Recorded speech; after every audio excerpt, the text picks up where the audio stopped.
அஸ்ஸலாமு அலைக்கும். Welcome to FM சமையல். ஹலோ ஃப்ரெண்ட்ஸ், எல்லோரும் இப்படி இருக்கீங்க? இன்றைக்கி அட்டகாசமான நான்வெஜ்ஜுக்கெலாம் போடக்கூடிய சூப்பரான மசாலா, வறுத்து அரைத்த மசாலா நான் போடணும்னு சொல்லிட்டு எனக்கு இப்போ தான் நேரம் கிடைத்தது. இதுக்கு தேவையானவை காக்கப்பு அளவுக்கு மல்லி எடுத்துக்கின்னு அதை நல்லா பொன்னிறமாக வறுத்து நம்ம தனியாக ஒரு பாத்திரத்தில் எடுத்து தனியாக வச்சுக்கணும். இதுக்கு தேவையான அளவுகள் மட்டும் சொல்கிறேன். இது வந்து சிக்கன், மட்டன், பிரியாணிக்கெல்லாம் ஒவ்வொரு டீஸ்பூன் நீங்கள் மசாலா சேர்க்கும் போது இதுலேயும் ஒரு அரை டீஸ்பூன், 1 டீஸ்பூன் மசாலாவுக்கு தகுந்த மாதிரி நீங்கள் சேர்த்தா அட்டகாசமாக இருக்கும் டேஸ்ட்டு. இதுதான் வறுத்து அரைத்த மசாலா. நான் வந்து வீடியோ போடணும்னு சொல்லிட்டு எனக்கு நேரம் கிடைக்கல. இப்போது தான் வந்து போட முடிஞ்சது. இப்போ வந்து பெருஞ்சீரகம் 2 டீஸ்பூன், ஜீரகம் 2 டீஸ்பூன், மிளகு 2 டீஸ்பூன் போட்டு நல்லா பொன்னிறமாக வறுத்துக்கங்க. கருக விட்டுறாதீங்க. அடுப்பை வந்து கடாயை வச்சுட்டு ஹையில் வச்சுட்டு அப்புறம் வந்து பிறகு வந்து நீங்கள் வந்து சிம்மில் வச்சுருங்க. நம்ம ஜீரகம், பெருஞ்சீரகம்லாம் வந்து போடும் போது அடுப்பை சிம்மில் வச்சுருங்க. ஏன்னா வந்து ரொம்ப கருகிடும். அதனால் வந்து வாசனை வர அளவுக்கு நம்ம வறுத்தா போதும். மல்லி மட்டும் கொஞ்சம் பொன்னிறமாக இருக்குன்னு கருக மட்டும் விட்டுறாதீங்க. இதை நல்லா வறுத்துட்டு தனியாக ஒரு பாத்திரத்தில் எடுத்து வச்சுப்போம். இதோட வந்து பிரியாணி இலை ஒரு 4 சேர்த்துருக்கேன். 4 அல்லது 3 சேர்த்துக்கங்க. நான் 4 சேர்த்துருக்கேன். 2 பெரிய சைஸ் பட்டை இருக்கு இல்லையா, சுருள் பட்டை, நீங்கள் எந்த பட்டை வேணாலும் எடுத்துக்கலாம். 2 பட்டை போட்டிருக்கேன்.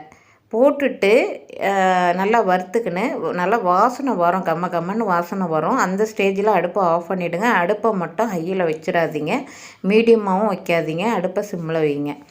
நல்லா வறுத்து எடுத்துக்கின்னு இல்லைன்னா கருகிடும். அதனால தான் நான் வந்து சொல்கிறேன். இப்போ நல்லா வறுத்து எடுத்துட்டு இதையும் ஒரு தனி பாத்திரத்தில் எடுத்து வச்சுக்கின்னு அடுத்தது வந்து நம்ம அடுத்த மசாலாவையும் சேர்த்துப்போம். இதுக்கு ஒரு காய்ந்த மிளகாய் ஒரு 20 எடுத்திருக்கேன். நீங்கள் காரத்துக்கு தகுந்த மாதிரி இந்த அளவுக்கு வந்து அந்த மிளகாய் வந்து 20 எடுத்திருக்கேன். இப்போ வந்து கிராம்பு 6, ஏலக்காய் 6 எடுத்திருக்கேன். இதோட வந்து கசகசா 1 டீஸ்பூன். கசகசா வந்து விருப்பம் இருந்தால் சேருங்க, இல்லைன்னா வேண்டாம். சேர்த்தா அந்த மசாலா வந்து அந்த பிரியாணிக்கு போட்டாலோ, மட்டன் சிக்கனுக்கு போட்டாலோ, அப்புறம் முட்டை தொக்கு செய்தாலோ நம்ம வந்து இதை சேர்க்கும் போது ஒரு அரை டீஸ்பூன் சேர்க்கும் போது சூப்பராக இருக்கும். டேஸ்ட்டு வந்து வேறு லெவலாக இருக்கும். நீங்கள் விருப்பம் இருந்தால் கசகசா சேருங்க. இப்போ கசகசா, ஏலக்காய், கிராம்பு போட்டு வறுத்துக்குன்னு ரொம்ப கருக விட்டுறாதீங்க. வாசனை வர அளவுக்கு மட்டும் வறுத்தா போதும். லைட்டாக பொன்னிறமாக வந்தால் போதும். இப்போ மிளகாய் 20 எடுத்திருக்கேன். நீங்கள் வந்து காய்ந்த மிளகாய், இப்போ என்கிட்ட குண்டு மிளகாய் தான் இருந்துச்சு, காஷ்மீரி மிளகாய் இருந்தாலும் எடுத்துக்கலாம். இது கொஞ்சம் காரசாரமாக இருக்கும், அதனால் குண்டு மிளகாய் வந்து சேர்த்துருக்கேன்.